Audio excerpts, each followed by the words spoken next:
Imagine finding out your friendly London bus driver is actually a criminal mastermind with a £1 billion empire. That's a crazy case featured in Discovery Plus's new documentary, The Bus Driver, Britain's King. It's the 1990s and cartels absolutely ruled the streets of Colombia. Locals watched on in horror as violence, kidnappings and killings happened daily. Thousands of miles away in the city of London, Jesus Reyes Henao appeared to have settled into quiet suburban life. He appeared to be this quiet, polite family man who was just taking on a bus driving job to make ends meet. But behind closed doors, he was following in the footsteps of Pablo Escobar. He was connected with some of the most powerful and dangerous players in the cartel world. Just imagine getting on a bus in London having no idea that your bus driver is actually rubbing shoulders with the cartel. He absolutely ran the streets of London, building this £1 billion empire. This story has absolutely everything: bombings, assassinations, kidnappings, even the shooting down of a passenger jet.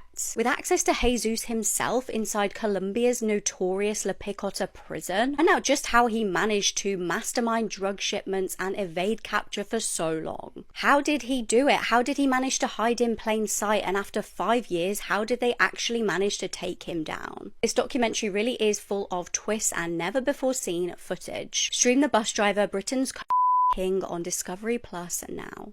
Holly was kidnapped in broad daylight, and the only witness had no idea what he was actually seeing. Holly Bobo was a 20-year-old nursing student from Darden, Tennessee. She was quiet, close to her family, and focused on building a future in healthcare, the kind of life that should have just been starting. On the morning of April 13th, 2011, Holly was at home when her brother looked outside and saw her walking towards the woods with a man in camouflage. He didn't think much of it at first. Then moments later, her family realized something was wrong. Holly wasn't where she was supposed to be, and something about the situation just didn't feel right. But it was too late. Holly was gone. What followed was one of the biggest missing person searches Tennessee had ever seen. Volunteers, law enforcement, everyone was out there for years, chasing leads that led to nowhere, while her family held on to hope she'd come back. That hope ended in September of 2014. Two men out hunting in a remote wooded area came across an old bucket flipped upside down in the dirt. When they lifted it, there was a human skull underneath. A little farther off was a wallet with a driver's license that made it real in a way nobody wanted. It was Holly's. And honestly, what they found wasn't closure. It was devastating. Her disappearance had already torn the small town apart, but this kinda made it final. She had been kidnapped, assaulted, killed, and her body was dumped in a wooded area outside of Decatur County. Her remains were found scattered in the woods, with time and animals breaking most of it down. Bone fragments were recovered, and the evidence pointed to a gunshot wound to the head. It would take years, but investigators eventually believed they had their answer, and it pointed to 3 local men. It says Zachary Adams was the main perpetrator, accused of carrying out the assault, kidnapping, and murder. His brother Dylan Adams became a huge part of the case after saying Holly was still alive at Zachary's house after the kidnapping. He later took a plea deal, but now says that never happened. Jason Autry ended up being the key witness, saying he helped move and dispose of the body in an exchange for a lighter sentence. Zachary got life without parole plus extra time. Dylan took a plea deal and got 35 years. Jason served 8 years and was released in 2020, but went back to prison for unrelated charges. But now that whole story is starting to fall apart. Jason Autry has since admitted that he lied on the stand. Dylan Adams has also recanted some statements. And with very little physical evidence tying Zachary Adams to the crime, the case that once looked settled is now being questioned all over again. What do you guys think about this case? Do you think they got the wrong killer? Leave your thoughts in the comments below. These are some of the conspiracy theories that I actually 100% believe in, and the last one actually scares me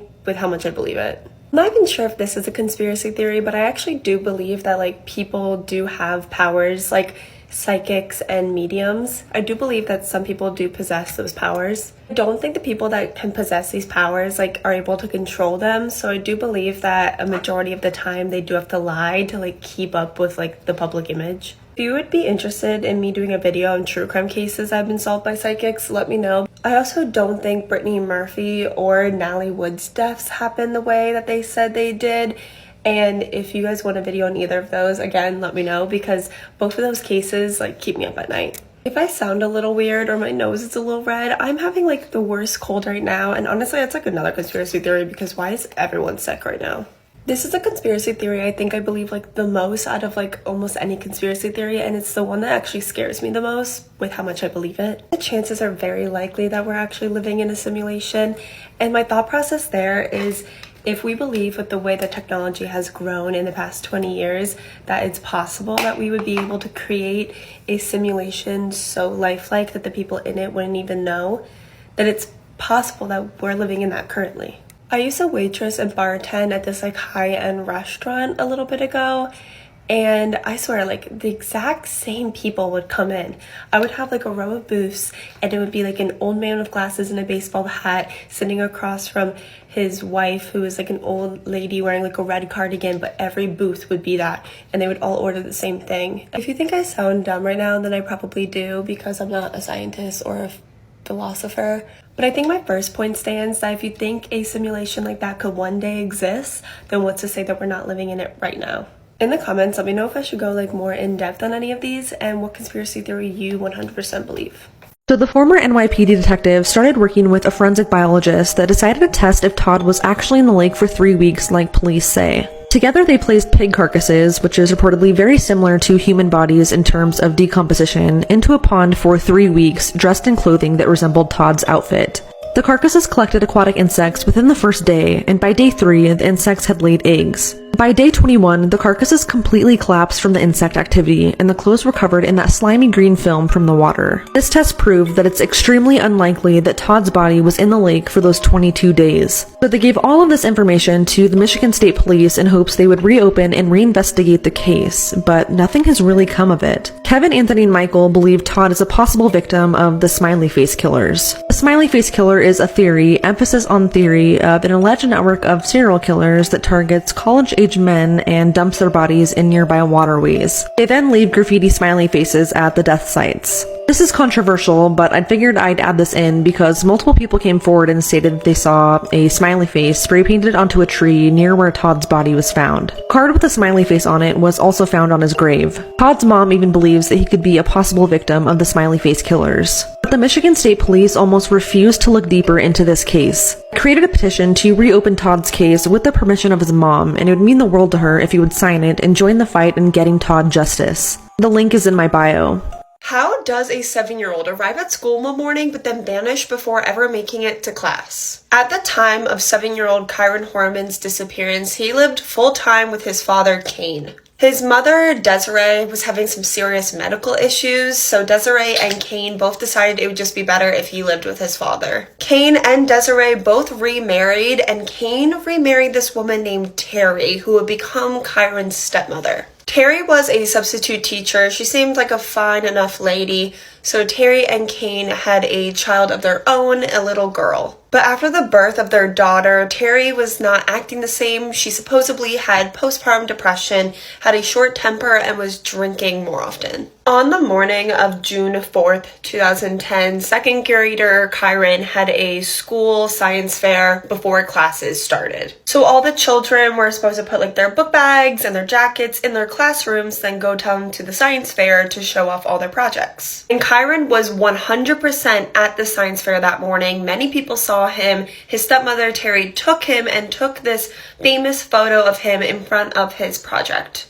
Terry says she spent around like 30 minutes at the school fair with Kyron before she left, and then no one ever saw 7-year-old Kyron Horman again. When Kyron never got off the school bus at the end of the day, Kane and his stepmother Terry called the school and found out that he never went to class after the science fair was over. Strangely enough, Kyron's book bag and his jacket were still in the classroom, and when the teacher was asked about this, she says that that morning at the science fair, Terry, Kyron's stepmother, said that she would be taking him to a doctor's appointment.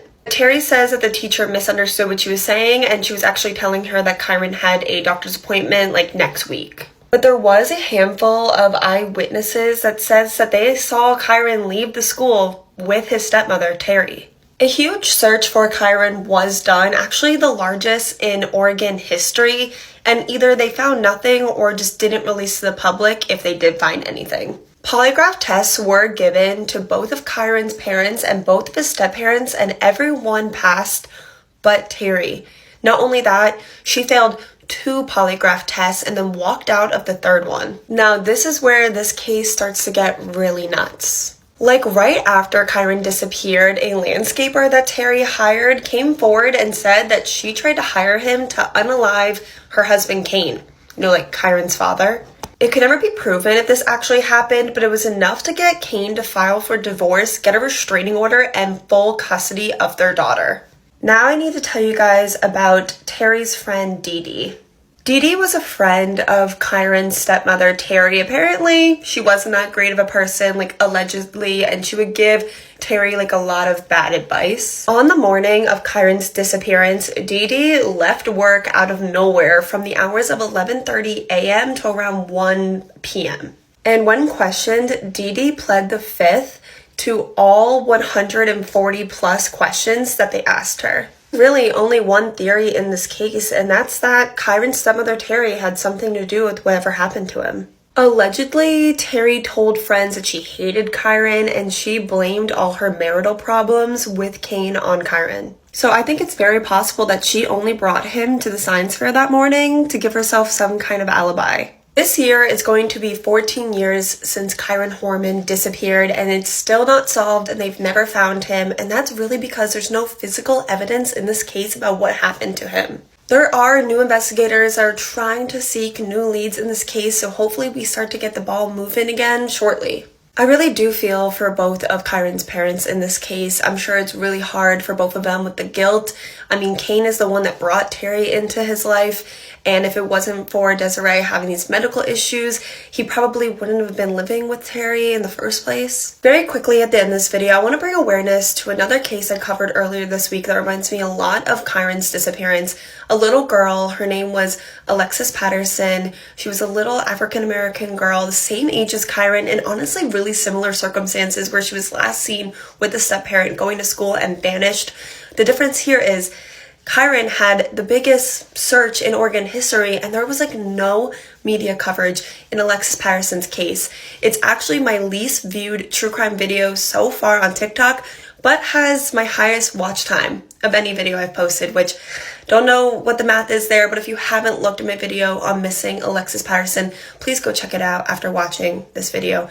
And thank you so much for letting me bring attention to these cases and listening to Kyron Horman's story. A missing 16-year-old girl was found hanging from a tree 10 days later, but her family says the story doesn't add up. And today on Juneteenth, I want to talk about why that sentence has so many people paying attention, because Juliana Nzita didn't just vanish into nowhere. She was 16 and had recently moved from the Democratic Republic of Congo to Charlotte, North Carolina. She was still adjusting to a new country, a new school, and the pressures of starting over while being so young. Then on April 28, 2026, she went missing. No confirmed public sightings, no clear timeline of where she went after that day, just a sudden disappearance that left her family searching immediately, posting her face online and trying to piece together any clue of where she could have gone. For 10 days, there was no answer. Then a volunteer searching the area makes a devastating discovery on church grounds. Juliana was found hanging from a tree. Her discovery immediately shifts the case from a missing persons report to something much heavier, and the police quickly rule her death a suicide. But that ruling is exactly where the controversy begins, because people started questioning how quickly the case was closed and what information was reviewed before they reached that conclusion. The community points to details that don't feel fully answered, like the small blue chair that was underneath the tree at the scene. There were questions about whether that chair was actually stable enough for her to commit the act. And the fact that Juliana had been missing for 10 days with no timeline explaining where she was during that entire period just doesn't sit right. There are also claims from a church member who said she had been in the area shortly before she was found and didn't notice anything unusual, which only deepens the confusion. On top of that, people point to the lack of publicly released footage or a clear detailed reconstruction of how she got to the location. None of these details confirm foul play on their own, but together they're part of the reason why this case continues to be questioned. If I'm being completely honest, the police should reopen up this case and take a closer look. Not necessarily because I'm trying to change the outcome, but because I feel like Black cases aren't thoroughly investigated. What do you guys think about this case? Leave your thoughts in the comments below. A red notice was put out for a woman suspected of murder in Russia, and she had fled to New York City,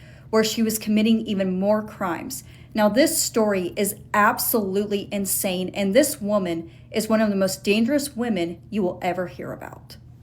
So this story starts on August 29th, 2016 in Queens, New York. A landlord had called saying that he found his tenant, 35-year-old Olga Svek. She was unconscious in her bed. He had not heard from her for a number of days and was concerned about her. He found her. She was peacefully laying on the bed, but they noticed that there was pills all around her, and then the heat was set up all the way to 80 degrees with the windows down. So they rushed Olga to the hospital, and thankfully they were able to stabilize her.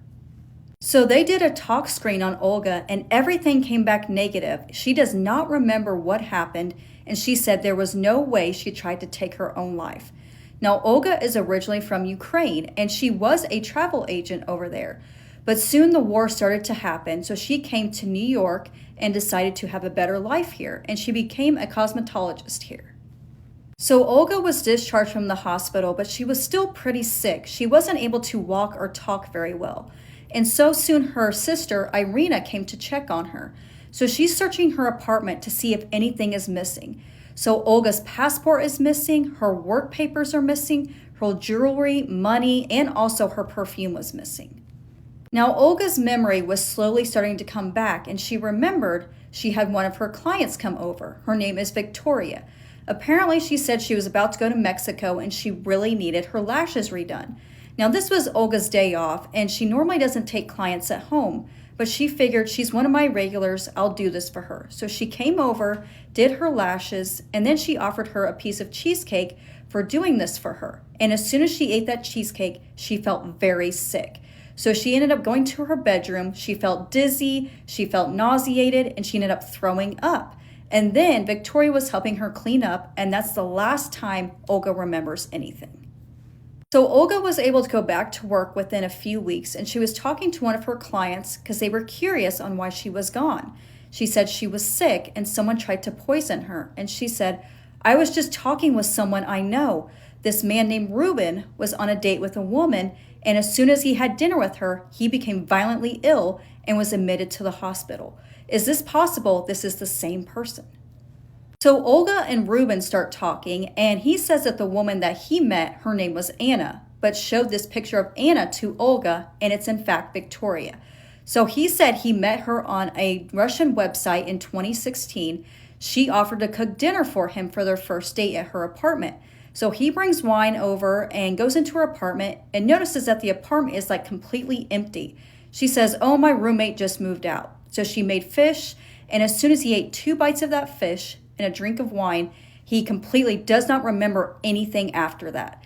He was apparently taken to the hospital by his sister because Victoria had taken him to his place of employment, and she ended up stealing from him there as well. She stole his credit card, his watch, and also $500 from the cash register. They found 2 more cases with the same MO in Coney Island, but this woman was offering these men BDSM.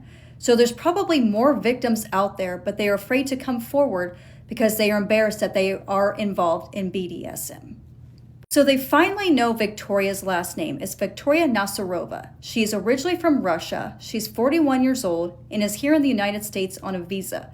But there is a red notice, an Interpol warrant out of Russia because she is wanted for murder.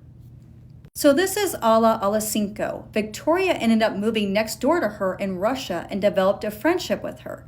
But Alla's daughter Nadia was a little suspicious of Victoria because she's quite a bit younger than Alla, and it seemed very odd that she would develop a relationship with someone that's so much older than her. And then one day, Nadia is not able to get a hold of her mother. Now, thankfully, she was on her phone account and was able to see the last person she contacted, and it was Victoria. So Nadia immediately goes to her mother's house, and the entire place has been ransacked. Her jewelry's missing, her money's missing, which included $50,000 in cash. So Nadia asked the Russian authorities for help to confront Victoria. So they're kind of standing in the back while Nadia confronts Victoria, and she's just shaking her saying, "Where's my mom at? Where's my mom at?" And she's kind of freaking out. She's like, "Your mom's fine." So the authorities had to come break them up, and they bring in Victoria in for questioning. She takes a polygraph and she fails miserably, but they have no evidence tying her to the disappearance of Alla, so unfortunately they had to let her go. So Nadia decided to do her own investigation, and she was able to look at surveillance footage and can see Victoria driving in a vehicle and her mother Alla slumped over in the passenger seat. They also looked at Victoria's phone records and could see that she was in a wooded area for quite a bit of period of time. So 7 months after Alla had disappeared, they found her remains in that wooded area. Now they wanted to bring Victoria in for questioning because she's the main suspect, but it turns out that a high-ranking Russian officer was able to get her out of the country and she fled to New York. So Nadia was also living in New York at this time, and she hired a private investigator in New York to help find Victoria. So this private investigator did a very good job at locating Victoria. So what he had done is he went to her Facebook profile and could see in the reflection of her aviator sunglasses the interior of a vehicle. So he just goes to a parking lot looking in the interiors of vehicles to see the one that matches in the photo, and he eventually comes upon a Chrysler 300. So then he also goes to her Facebook profile and can see all these different areas that she liked, and it's all in the same area. So he had all these different teams looking for a Chrysler with that interior, and they do eventually find her. So they staked her out and eventually were able to bring her into custody. So at this time, Victoria is living with her boyfriend Vladimir, and they had just moved back in together. They had broken up because his dog Joey had recently passed away. And according to him, Victoria just hated that dog and believes that his dog was poisoned. Sounds a little bit familiar, doesn't it? So he was very upset about this, and Victoria had all of her belongings there. He said, "Take it all, you can search it, I don't want it." And what do they find? They find the jackpot. They found Olga's passport, they found all of her jewelry, they found everything she had stolen from these victims. But they still needed to know what Olga, Ruben, and the other victims were poisoned with. Now, thankfully, they still had the cheesecake containers in Olga's trash, and there was still a little bit of crumbs in it. So they had to do a more thorough testing and take it to the Department of Homeland Security, where they found out it was phenazepam. Now, phenazepam is not a controlled substance here in the United States. It's actually made in the Soviet Union, when it was the Soviet Union. And it's actually used to treat seizures and epilepsy. And if you take too much of it, it can stop your heart. So while Victoria was locked up, she had no problems talking to the media about her story. She said she was over in Russia, she was working for the Russian government, and they were framing her for all of these crimes. And she decided to flee to the United States to get away from the Russian government. And they have a feeling that she was trying to steal Olga's identity, because you can see right here, they kind of look a little bit similar. So she was planning on murdering Olga and taking her identity, but she did not plan on Olga surviving. So they're going to charge her with attempted murder. But for the other 3 men that she had stole from, she pled guilty to petty larceny and was only sentenced to 90 days with time served. So her trial was eventually for Olga in 2023, had to be delayed because of the COVID pandemic. But while Victoria was awaiting trial, she was assaulted by a number of inmates, and they aired this on the media, and she sued the corrections officers for negligence, and she won $325,000 for that. Victoria was found guilty and was sentenced to 21 years, with some of it time served. So she will be released in the year 2038 when she's 55 years old, and then will be extradited back to Russia. I really hope the Russian authorities do a thorough investigation into Victoria, because she's a very, very dangerous person. This story sounds like something out of a crime show, like Criminal Minds or Law and Order. She is very dangerous and should never see the light of day again. And I'm 100% certain she had everything to do with Alla's murder. She almost tried to murder Olga. If it wasn't for her landlord, she would have been gone. And she also tried to murder Ruben and those other victims. She's a very dangerous person and should never see the light of day again. So I'm hoping the Russian authorities do their job. Let me know what you guys thought. Thanks for watching. I love you all. We'll see you in the next one. And please take care of yourselves. She's been missing since December 18th, 1997.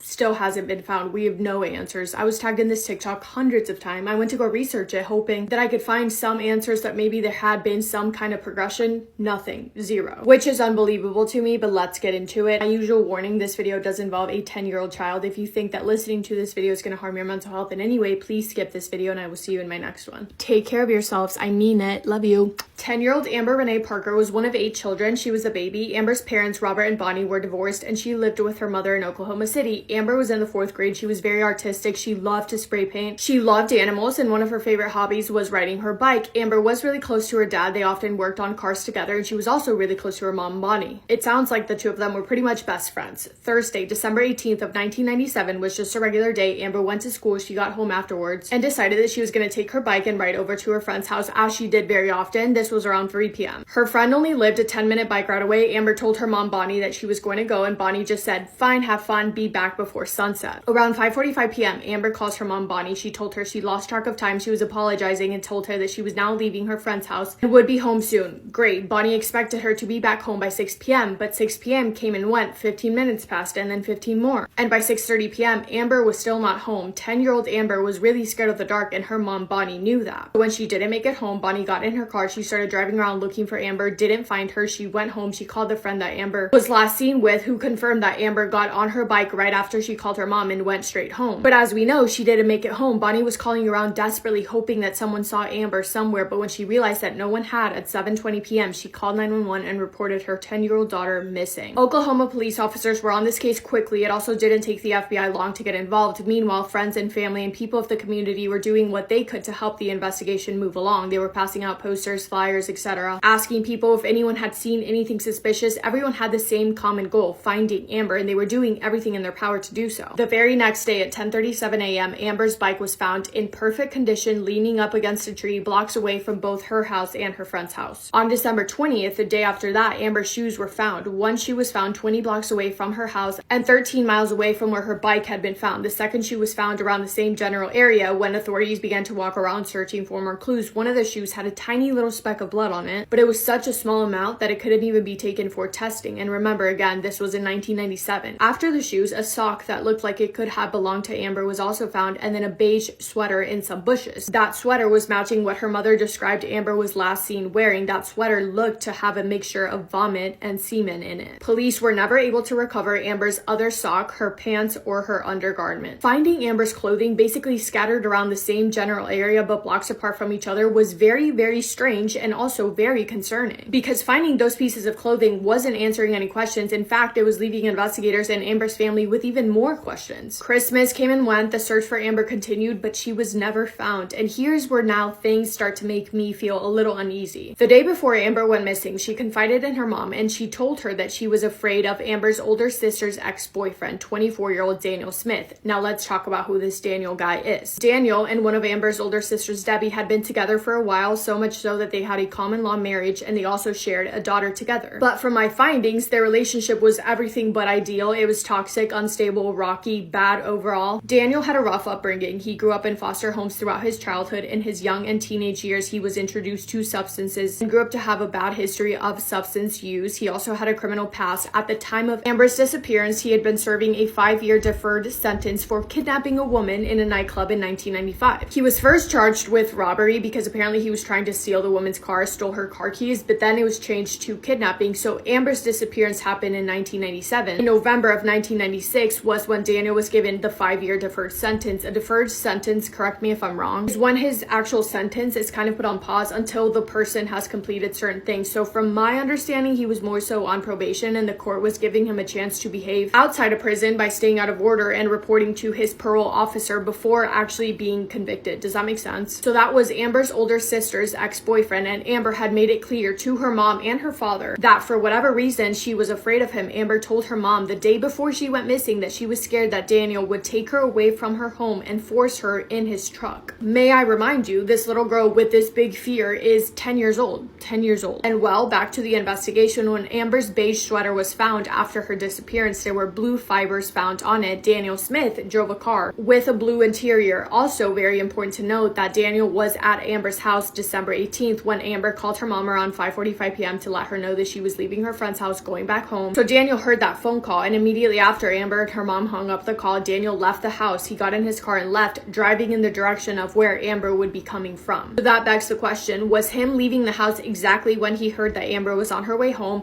Amber previously saying that she was very afraid of him, and those blue fibers on Amber's clothing found after her disappearance, was that all a coincidence? Police weren't sure. They had previously spoken to Daniel but didn't really get much out of him, but they wanted to talk to him again and question him further. So they had scheduled Daniel to come back in and take a lie detector test. That was scheduled for December 22nd, but he never showed up. Only 4 days after Amber disappeared, police found Daniel Smith. He was found at a park, his body hanging from a tree, no longer alive. It was ruled that he unalived himself. Daniel's death affected Amber's case massively because police were looking into him. They had reason to suspect him. They could even argue that the timing of his death was suspicious in itself, but they would never get the answers from Daniel. Yet they still didn't have everything they needed to be able to say with 100% confidence that Daniel was their guy. So that pretty much ended there. Days passed, weeks passed, years passed with no answers. In 2007, Amber's father, Robert, passed away. 6 years later, in 2013, another one of Amber's sister, Brandy, also passed away, but the circumstances surrounding her death were also suspicious because her body had been found in a ditch, and it was ruled that she was a victim of a storm, a massive storm that caused her death. However, Bonnie, the mother, as well as many others, do not think that Brandy passed away because of a storm. Bonnie, Brandy, and Amber's mother has said, quote, "There wasn't a storm there that day. No one else in the area died of a storm. I don't know how they got that she was the only storm victim," end quote. On top of that, when Brandy's body was found, she had a really bad injury to the head. Bonnie didn't rule out the possibility that Brandy passed away because she was murdered, because she was in a toxic relationship with a horrible man who did have a history of physically harming her. She also struggled with substance use. So her death isn't connected to Amber's death really, but I thought it was worth mentioning because it is really suspicious as well. Bonnie held on to hope for years that Amber would come home. She remained living in that same house that she shared with Amber and kept her Christmas presents underneath the tree waiting for her to come home, but as we know, that never happened. Bonnie passed away in 2014 with no answers or closure in regards to Amber's death and Brandy's death. But Bonnie always said that she believed that Daniel Smith did do something to Amber. However, Amber's sister, and I know it can get confusing, but Amber's sister, the one who was in a relationship with Daniel Smith, her name is Debbie, she always said that she didn't think that Daniel was the one responsible. In fact, she claimed that she knew who was, but she never gave a name. Debbie claimed Amber's real kidnapper was still alive and he just got away with it. On top of that, Debbie also claimed that Daniel's death was not an unaliving. She said the person who ended Amber's life also ended Daniel and covered it up. It is believed by a large amount of people that Daniel Smith did end Amber's life. However, it is also strongly believed that he did not act alone. In 2015, a lead investigator in the case requested DNA samples from an inmate, Forrest J. Rice. Forrest was a friend of Daniel Smith, and he admitted to the police that he was with Daniel on the day that Amber disappears and on the day that he unalived himself. So it's kind of unclear if investigators wanted to speak to Forrest to get more information about Daniel, to see if maybe he knew something, if Daniel told him something before he passed, or if they thought that he was also involved and that he helped Daniel, because why else would they ask for his DNA? And remember, in 1997, on Amber's sweater, there was a mix of vomit and semen. 15 years later, that sample revealed that there was a partial male DNA. But to this day, authorities have not confirmed or denied if they ever found a match.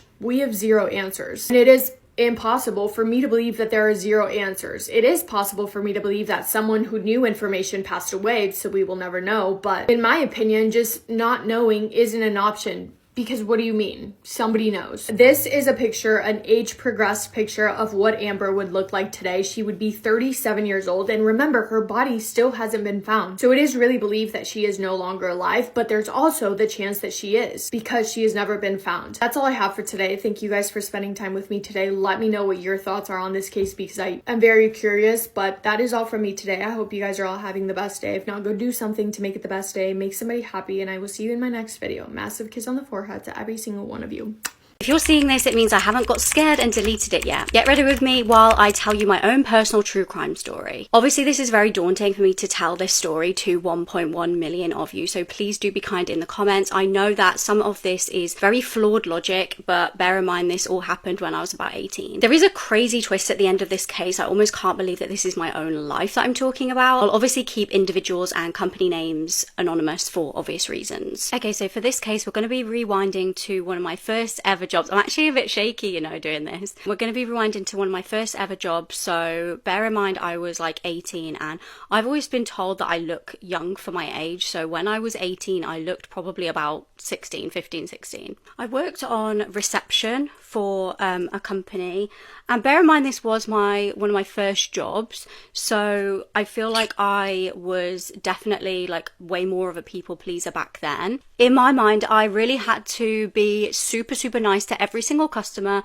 go above and beyond. I really wanted to impress my boss. And a lot of the customers at this workplace were like elderly people, cute little old ladies who would sit there and just have a chat with me. They were lonely. They would want to, you know, talk to somebody. So I feel like the vibe there was just being very open, and, you know, they would ask me like innocent questions like, where do you live? Do you live with your parents? And things like that. And one particular guy did take a bit of a shine to me, but I feel like because he was late 50s, early 60s, and I was very young, I did just, you know, incorrectly think that he's harmless. He's just an older guy who is lonely, and he just, you know, wants some company, wants to chat. And over time, he would come in and just gradually start asking more and more kind of like intrusive questions, asked if I had a boyfriend. But to be honest, some of the little old ladies had asked, you know, do you have a boyfriend, just to make conversation. So it wasn't a massive red flag to me, and it did all happen very sort of gradually over time.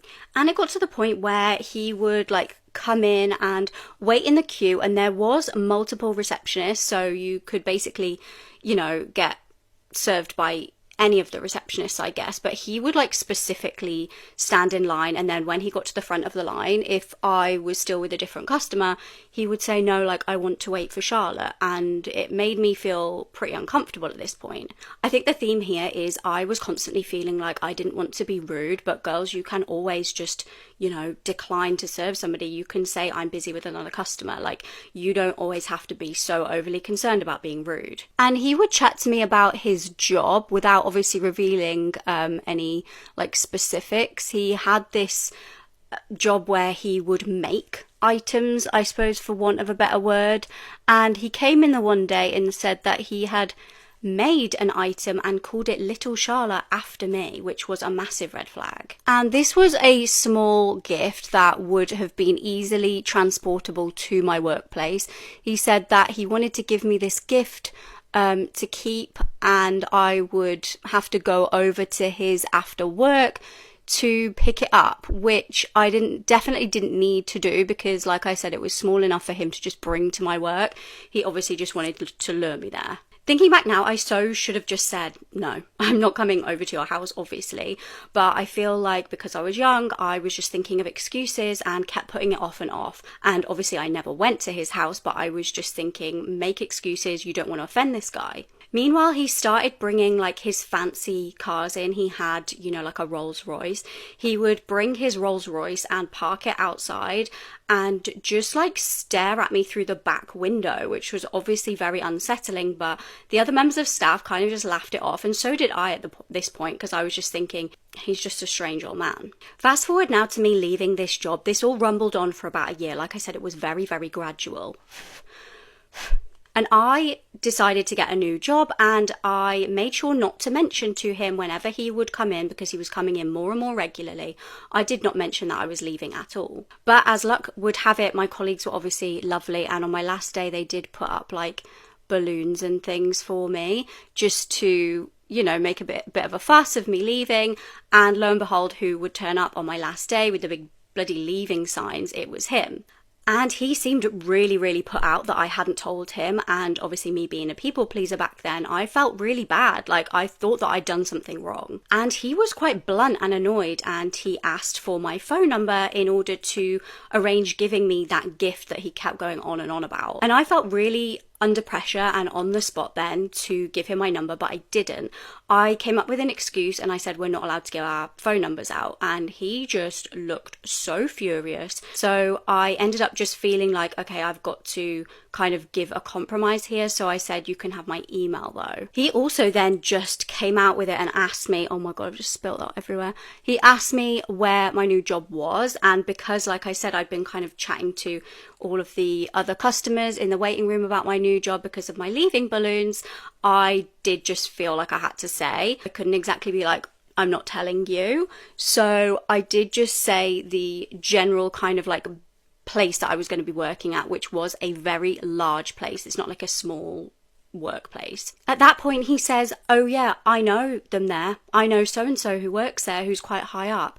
And I was like, for God's sake, that's just my luck. But I was hoping that he would be lying. Well, turns out he wasn't lying. And on my very first day at my new workplace, there was an actual giant plaque. You couldn't make this up, with his name on it because of all of the things that he'd done for the workplace. And I really sympathize here with, you know, victims of powerful people, like the whole Jimmy Savile thing, because it does make you just feel like, oh my God, well, he's friends with everybody. He's obviously a powerful figure here, so I just can't speak out about this. I immediately regretted obviously giving him my email address, because immediately after giving him the address, he just started bombarding me with emails, and I never replied to him.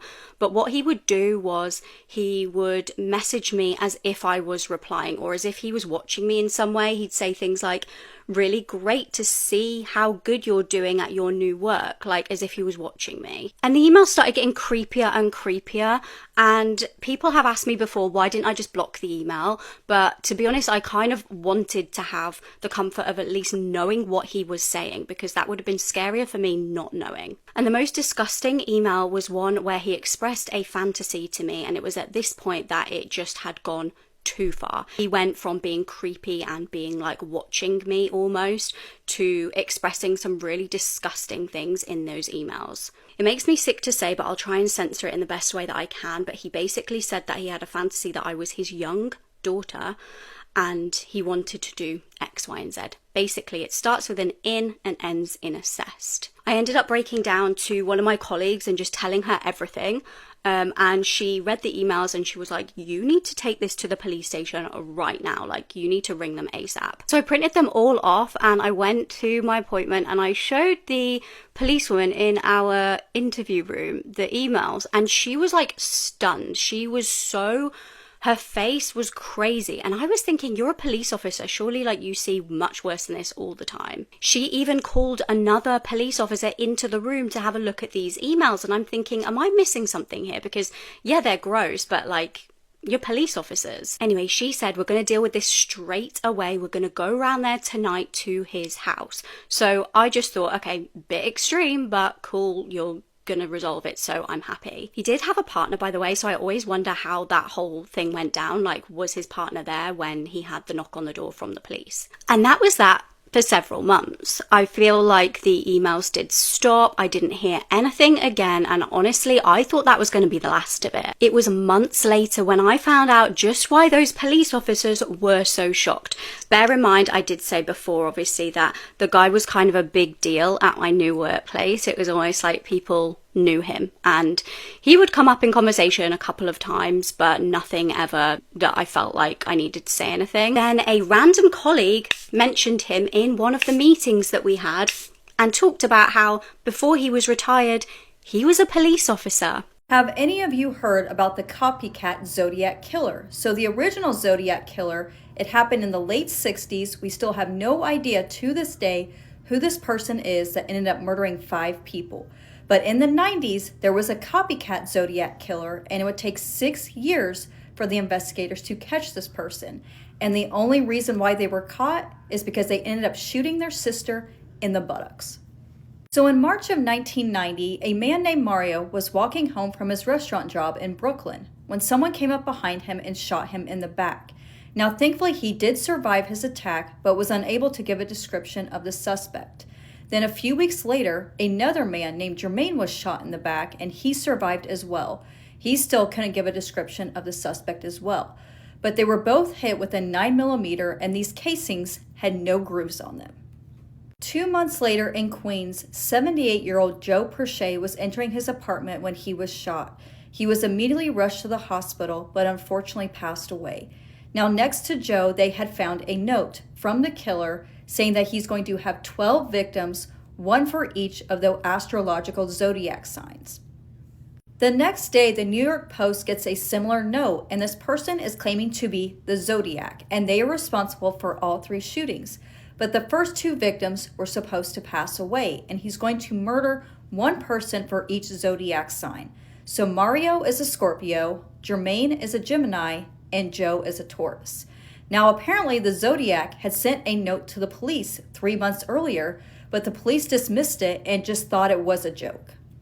So the zodiac would not commit a murder if the Orion and the 7 sisters were in the sky. Now they're wondering, is this the same zodiac from 25 years earlier that happened in San Francisco? So they still had the notes from the zodiac in San Francisco, and they compared to the ones in New York, but they could see that these are 2 completely different people, and we do have a copycat. So they believe the zodiac is going to strike next on June 21st on the summer solstice, which is the longest day of the year. And they were right, but he attacked in a different part. He attacked a man in Manhattan, a man named Larry who was homeless and was laying on a bench in Central Park. Now he knew that Larry was a Cancer, and he had wrote a note saying that he was upset that they're calling him a copycat. He says, "I am the real zodiac." Thankfully, they did find some fingerprints on one of the notes, but there was no hits in the system. And this was put out in the newspaper that they do have the Zodiac's fingerprints. So the Zodiac got spooked and did not commit any murders or shootings for 2 years. So in 94, the Zodiac wrote a note saying that he was returning, and he was responsible for the stabbing death of 39-year-old Patricia, and she is a Leo. He's also responsible for the shooting of 40-year-old Joseph, and he's a Virgo, and he had been hit in the carotid artery and he had bled out. So the next victim was 40-year-old James Weber, and he was attacked in the exact same area as Joseph was, right under this underpass. Now thankfully he did survive his attack because he was shot in the buttocks, but he does remember the suspect laughing after he shot him in the buttocks and then fled the scene. The next victim was Diane Ballard, but thankfully she survived her attack. But Diane is in fact a Taurus. Now Joe, his first victim that he actually murdered, was a Taurus. So he is not going through all the zodiac signs. He now has 2 people that are Tauruses. So the zodiac is taunting the police, saying they'll never be able to catch him. The only way he's going to be caught is if Orion and the 7 sisters are in the sky. But he made the mistake of using too much saliva on the envelope flap, so they had enough for a DNA profile. Also on the note, they found this picture is of 9 towers for each of the victims he had shot, and there's a bunch of symbols on it. Now, one of the investigators, his father was in World War II, and he was a decoder, so they were able to find out what this message said. And the message says, "This is the Zodiac. I am in control. Who? Mastery. Be ready for more. Yours truly." So one day in 96 in Brooklyn, there was a young man who was having an argument with his younger sister. He was upset that she was in the same room alone with her boyfriend, and he ordered this man to leave, and he said no. So he takes a firearm and fires through the door. So his sister comes out and confronts him, and he ends up shooting her with a shotgun in the buttocks. So eventually the police arrive, and he's got her boyfriend hostage. So after talking with the hostage negotiator for about 3 hours, he decides he's going to surrender. So they bring a bucket up to put all of his firearms in and bring it down to the police. So this man's name is Eddie Seta. He is a high school dropout. He's 26 years old. He's unemployed, and he lives with his mother and sister. So they ask Eddie to write a formal statement about what had happened, and they compared that handwriting to the Zodiac's, and it looks like it's a match. So they eventually thoroughly go through it, and they finally have the Zodiac. His prints were a match to the note, his DNA was also a match to the saliva, and also the ballistics were similar as well. So while they're questioning Eddie, they tell him, "We know you're the Zodiac." And for 6 to 7 hours, he denied being the Zodiac. But then he eventually does confess because he just doesn't want to have credit for shooting his sister in the buttocks. So he eventually confessed to everything that he is the Zodiac. But how is he able to know all of his victims' birthdays? Well, they have a theory that he shot the victims first, then went into their wallet to see what their birthday was, and then he put it on the note of what their Zodiac sign was. Eddie was found guilty of all 9 shootings and he was sentenced to 232 years in prison, so he will never see the light of day again. But we still have one big main question. Who is the original Zodiac killer? Now, obviously it's not Eddie because he was being born around the time of the original Zodiac killings. So to this day, we have no idea who he is. It's still one big mystery to all of us. Now, I have a feeling that whoever committed those murders, he's no longer alive. I just have a feeling, but who knows? Who knows? Let me know in the comments below what you think. Also, leave a comment below of what your zodiac sign is. I am a Libra, so if you're a Libra, leave a comment below, or whatever zodiac sign, I would love to know what you are. But let me know what you guys thought of this story in the comments. Thanks for watching. I love you all. We'll see you in the next one, and please take care of yourselves.